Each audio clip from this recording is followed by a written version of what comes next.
Let's stay in the Ukrainian capital. We can speak now to Ilia Ponomarenko, who is in Kyiv. He's a defense reporter with the Kyiv Independent. Ilia, thank you very much indeed for joining us.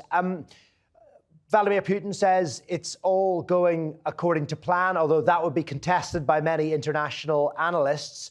What's your assessment of the Russian operation and its success or failures? Well, it's been more than a week after this operation was commenced, and we are definitely sure that this is not our wishful thinking. These are facts on the ground that the Blitzkrieg plans have been failed. Russia has failed to achieve any of its key goals up to 48 or 72 hours. Now Russia has not achieved capturing any of key goals like cities of Kyiv or Kharkiv or Odessa or Dnipro, which is absolutely essential for any sort of long-lasting occupation of Ukraine. So far, the war gets long-lasting. Russia is getting bogged down in this war. The casualties are extreme from the Russian side, and it seems like that they have no plan other than, a quick and very easy victory within 48 hours. So, and they are running out of supplies. So things are definitely getting out of control for them, and the invasion is not being run as it was supposed to, as it seems to here. So not going according to plan as far as you're concerned. However, two cities in the south appear to have fallen to the Russians. How significant are those? How strategically important are those two cities? Well, it's definitely an upsetting fact that we are losing cities and towns. But the fact is that, the Russia has not got even close to giving the core mainland territories of Ukraine, the core cities that it strategically need to control in order to, encircle Kiev and to force it into a sort of a political solution, a political deal in this.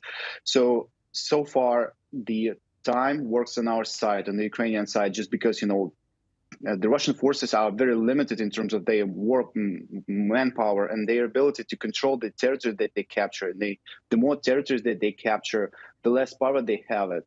And behind the lines, they actually have no power at all. I mean, in many cases, they control nothing but, key roads along which they move. And in the cities behind the lines, behind their backs, in towns behind their backs, they have absolutely no power at all. They sometimes just enter, have a sort of a presence for several hours, and they need to move on without, leaving any garrisons in these cities. So they basically control nothing but these roads.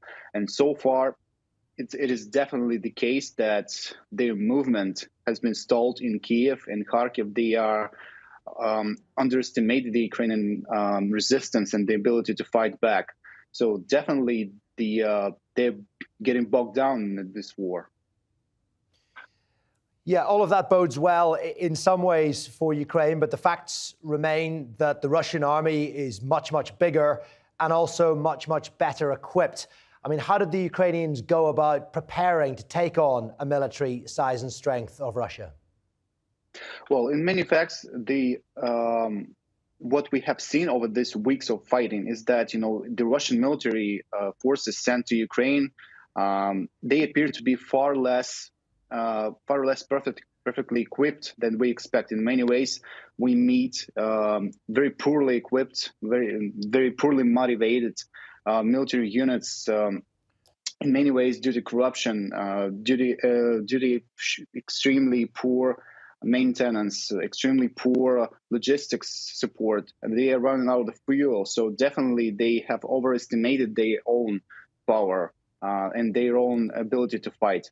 And on the other hand, Ukrainian military is definitely, in general, is lagging behind in terms of its advancement, in terms of technologies. But the Ukrainian military, the manpower, the personnel, and also the civilian reserve, it is far more experienced in terms of, having a live combat experience in Donbass over these years. And, Ukrainian military and also the civilian guard and lots of reserve troops in civilian life, they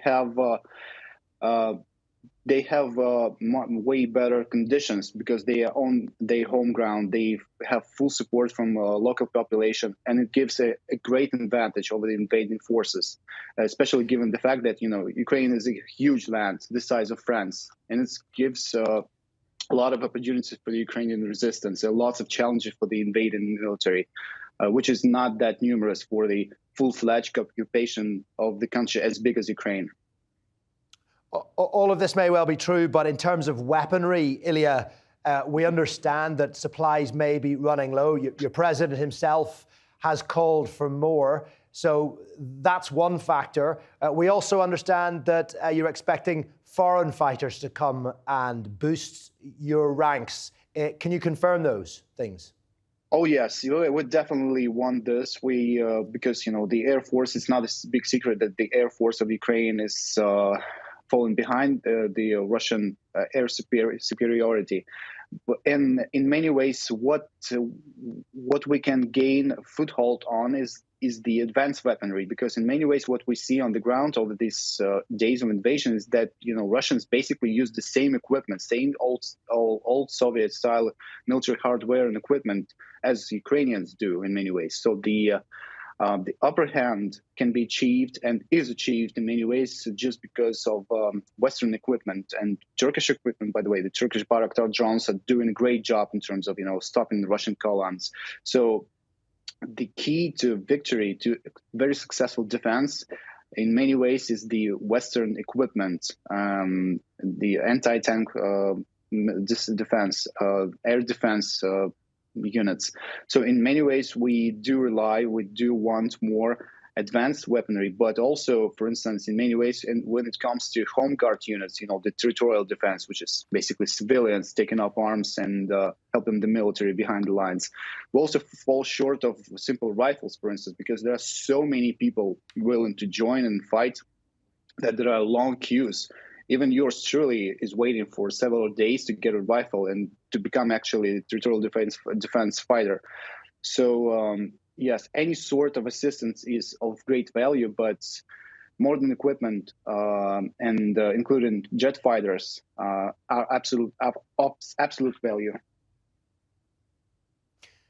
Ilia, we thank you very much indeed for joining us. Appreciate your thoughts. That's Ilia Ponomarenko from Kyiv, defense reporter